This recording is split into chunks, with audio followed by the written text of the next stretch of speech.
লাখ লাখ টাকা খরচ করে বিদেশে ঘুরতে এসেছি, আর আজকে এই জায়গায় এসে মনে হচ্ছে সবকিছু সার্থক। আজকে আমরা ঘুরতে যাব মালদ্বীপের সবচেয়ে সুন্দর একটা আইল্যান্ডে। সকাল সকাল সবাই উঠে রেডি হয়ে নিছি, আর এই হচ্ছে আমাদের সকালবেলার ব্রেকফাস্ট। হোটেল থেকে কমপ্লিমেন্টারি দিয়েছে। হালকা নাস্তা সেরে তাড়াহুড়া করে বের হয়ে পড়লাম, কারণ এখন আমরা যাব স্পিড বোটে। নিজের পেজের সুন্দর একটা গাউন পরেছি আজকে। কেমন লাগতেছে আমাকে বলো তো। আজকে স্পিড বোটটা একদম ফাঁকা ফাঁকা। সমুদ্র পথে 30 মিনিটের মতো লাগবে আমাদের প্রাইভেট আইল্যান্ডটাতে পৌঁছাতে। প্রথম দিন স্পিড বোটে অনেক ভয় পেয়েছিলাম, কারণ ওই দিন ওয়েদার খারাপ ছিল। তবে আজকে ভীষণ এনজয় করলাম। স্পিড বোটে করে উঠতে উঠতে চলে আসলাম একদম ছোট্ট একটা প্রাইভেট আইল্যান্ডে। আশেপাশের পানি একদম নীল, আকাশের কালার একরকম নীল, ওই দূরের সমুদ্র আরেক রকম নীল, আর কাছের পানিগুলো অন্যরকম কালার। সমুদ্রের মাঝে ছোট্ট একটা দ্বীপে এসেছি। ঢেউগুলো এসে একদম পাড়ে বাড়ি দিচ্ছে, আর চারিপাশে সমুদ্র একদম খোলা জায়গা, তাই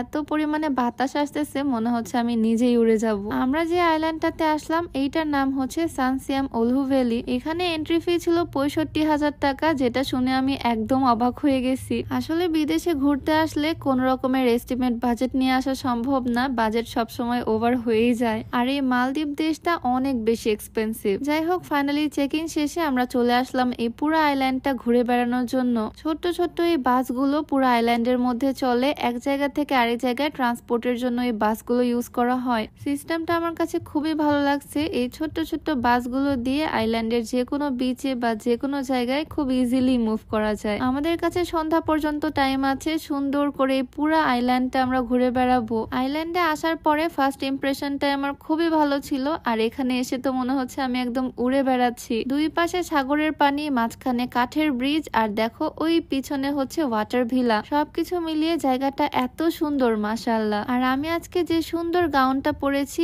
এটা হচ্ছে আমার বিজনেস পেজের গাউন। বাতাসের জন্য গাউনটা সুন্দরভাবে দেখাতেই পারছি না, একদিকে শুধু উড়ে যাচ্ছে। তবে সত্যি বলতে গাউনটা ভীষণ সুন্দর, ফ্লোরাল প্রিন্ট করা। আর এই সুন্দর গাউনটার নাম আমি দিয়েছি ফ্লোরা। ফ্লোরা গাউনটা চাইলে তোমরা রেগুলার ইউজ করতে পারবা, একদম দুবাই চেরি ফেব্রিক্স এর মধ্যে। আর হিজাবটাও থাকছে 90 ইঞ্চি লম্বা। হাতাতে ইলাস্টিক দেওয়া, যার কারণে দেখতেও সুন্দর লাগতেছে। কেমন লাগলো আমার পেজের নতুন এই গাউনটা অবশ্যই কমেন্টে জানিও। এই সুন্দর গাউনটা আমার বিজনেস পেজ মা হাতে পেয়ে যাবা। পেজটা আমি ডেসক্রিপশনে মেনশন করে দিব। যাই হোক, মালদ্বীপের প্রাইভেট আইল্যান্ডে এসে ওয়াটার ভিলার মাঝখানে মনে হচ্ছে আমি একদম হারিয়ে গেছি। প্রিয় মানুষটা সাথে আছে, তার সাপোর্ট আছে জন্যই এত কিছু করতে পারতেছি, আলহামদুলিল্লাহ। আমরা একটা ডে লং প্যাকেজ নিয়েছি, আর এই পুরো আইল্যান্ডটা ঘুরে বেড়াচ্ছি, এক্সপ্লোর করতেছি। তবে এই প্রাইভেট ভিলাগুলোতে কিন্তু নাইট স্টে করা যায়, যার কস্ট পড়ে ওয়ান নাইটের জন্য প্রায় 1 লাখ টাকার কাছাকাছি। তবে এবার আমরা থাকছি না, এবার পুরো আইল্যান্ডটা আমি ঘুরে বেড়াচ্ছি। ওয়াটার ভিলার এখানে এসে অনেকটা সময় ছিলাম, আর এখানে আসার পর টিপ টিপ করে বৃষ্টি শুরু হয়ে গেল।